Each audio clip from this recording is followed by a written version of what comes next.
Hello everyone, I hope you are enjoying the live. Let's say here we create the grade system, and after creating that, we think about and saw that one of the grade lines are not right.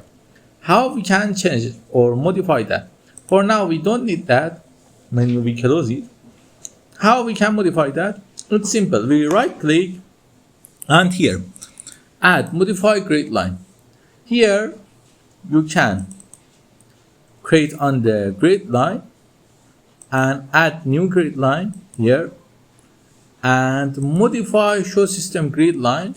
When you click on that, here see it, all the grid lines that we created are here, and we can change them to the way you need. For example, we can change it to 8 and you see the changes appeared, but we don't need to change it for now. We can cancel it to not save. This is how you can change and design grid line. You can also from here modify the stories too. For example, make the height different like this. You see the difference in the height, and by Ctrl Z you can redo the thing you do here, undo the thing you do. Okay, let's go. We understand the grid line and create it and how to modify it.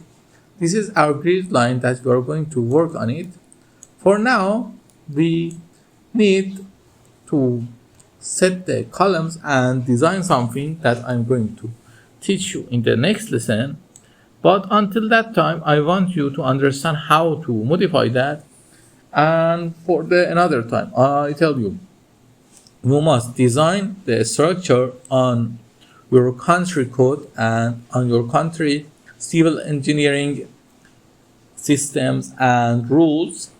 And don't forget, whenever you are signing and designing, it's important because all the responsibility of this design go to yourself. Because of that, always double check and see everything to run in the perfect way. And I always say, calculate some of the parameters by hand, not system, for the better check and understanding. Until the next episode, don't forget to have a nice time.